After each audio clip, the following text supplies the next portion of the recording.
Hello students, आज जो हम लोग बात करने वाले हैं वो है पोटेंशियल ग्रेडियंट।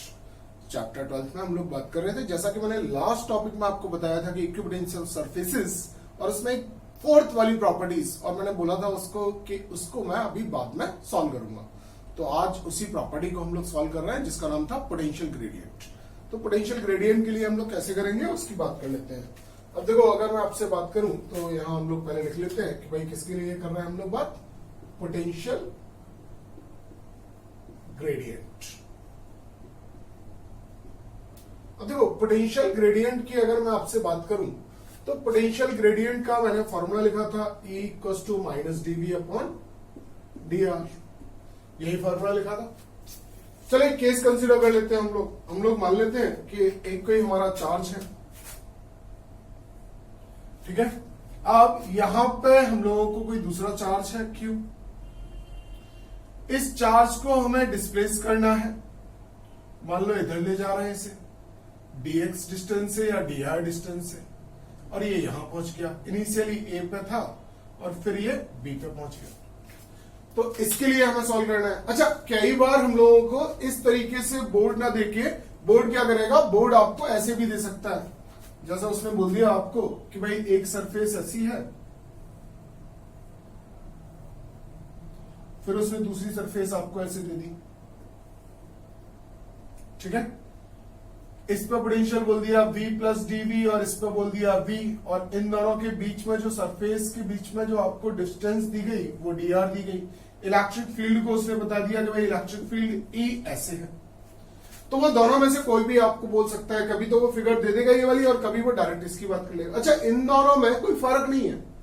अगर इसकी वजह से इक्विपोटेंशियल सरफेस बनाऊं तो वो ऐसे बन जाएंगी, और इसकी वजह से बनाऊं तो ऐसे बन जाएंगी। तो ये वही वाला काम है, कोई अलग काम नहीं है। आप दोनों डेरिवेशन में सेम काम कर सकते हो। बात समझ में आ रही है? तो अगर आप इस तरीके से कंफ्यूज होते हो कि नहीं सर हमको तो सर ने ऐसे बताई थी, जबकि काम तो हमें ऐसे करना है, तो ऐसा कुछ नहीं है। देखो, वो इक्विपोटेंशियल सरफेस, इस ए पॉइंट पे जो इक्विपोटेंशियल सरफेस होगी वो स्फेरिकल होगी। तो वो स्फीयर का एक पॉइंट हम लोगों ने ये ले रखा है और दूसरे वाली के लिए ये ले रखा है, तो कोई अंतर वाली बात यहां पे नहीं है। बात समझ में आ रही है? अब देखो, हम लोग यहां पे मान लेते हैं कि हमारा इलेक्ट्रिक फील्ड जो है, अच्छा ये जो डिस्प्लेसमेंट ले रहा है वो बहुत स्मॉल ले रहा है dr, तो मतलब जो इलेक्ट्रिक फील्ड यहां होगा अप्रोक्सीमेटली यहां होगा। इस बात को समझे, ठीक है। तो अब अगर मुझसे अगर बात करी जाए डेरिवेशन की, तो हम लोग डेरिवेशन की बात कर लेते हैं। अब देखो, सबसे पहले अगर मैं बात करूं तो the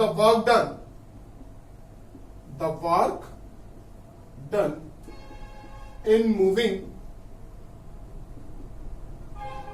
a charge from A to B।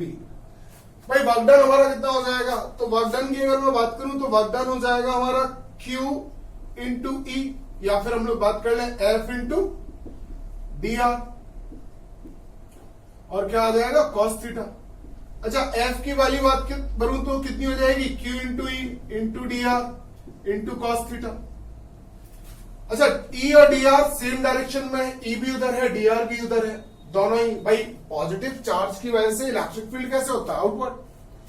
dr आप कहां ले जा रहे हो, इसको ले भी आप इधर जा रहे हो, इसका मतलब ये दोनों ही आपके क्या हो गए, सेम डायरेक्शन में। मतलब थीटा इक्वल टू कितना हो गया? 0 डिग्री। तो थीटा अगर आपका 0 हो गया तो ये हो गया QE × dr × cos 0 डिग्री, तो आ गया Q × E × dr, यही हो जाएगा। अब देखो, अगर मैं इसी बात को और आगे कर लेता हूं, अब अगर इस बात को और आगे करूं, थोड़ा सा ये डायग्राम छोटा करना पड़ जाएगा मुझे, ठीक है।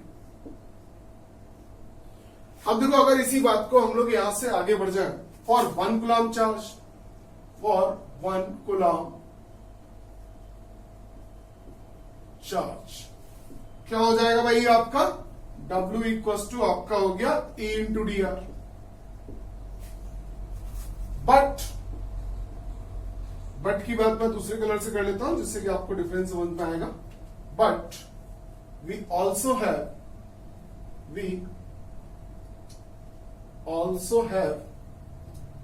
W = एक फॉर्मूला आपका Q × ΔV भी था, याद होगा आपको।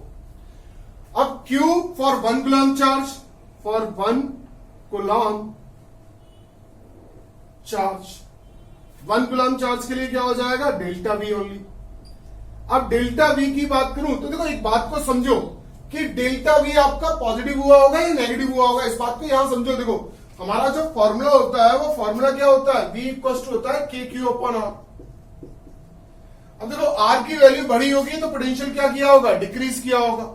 अगर पोटेंशियल आप देखो आर यहां पे तो कम है, यहां ज्यादा है, तो इसका मतलब पोटेंशियल इस वाली सरफेस पे ज्यादा होगा, इस पे कम होगा।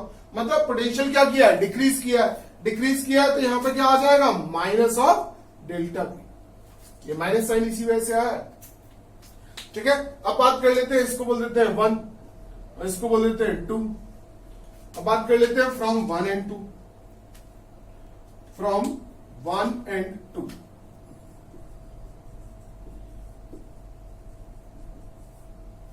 वन एंड 2 क्या हो जाएगा भाई, E into D R equal to आपका क्या हो गया, डेल्टा वी माइनस का। तो E इक्वल टू क्या आ गया, माइनस डेल्टा वी या फिर डीवी बोल रहे हैं इसे। ठीक है, तो इसको मैंने डीवी बोल दिया, माइनस डीवी, इसको बोल दिया 2। अब क्या हो जाएगा, minus D V upon D R, और यही हमें प्रूव करना था। तो बड़ा आसान सा काम है। देखो देखने में ये बड़ा सा लग रहा होगा, मगर आपको वर्क के 2 फॉर्मूले याद रखने हैं। वर्क का एक फॉर्मूला क्या है, फोर्स इंटू डिस्प्लेसमेंट।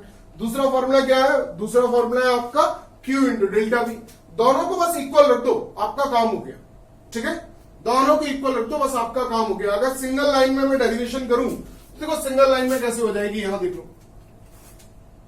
अब देखो अगर मुझसे सिंगल लाइन की बात करी जाए तो W इक्वल टू डब्ल्यू, यहां पे W कितना हो गया, Q into E into D R, और यहां कितना हो गया, Q into delta we. But delta we अभी बताया कैसा होगा, नेगेटिव। Q से Q कट गया तो क्या आ गया, E इक्वल टू डेल्टा को डीवी भी लिख सकते हो, डीवी अपॉन डी आर, वो भी किसका, माइनस का। आप चाहो तो सिंगल लाइन में आप ऐसे कर सकते हो, बहुत इजी सा काम। बहुत कम नंबर में आया पैसे कर लेना, ज्यादा नंबर में आ जाए पैसे कर लेना, हो जाएगा। देखा, बहुत आसान सा काम था।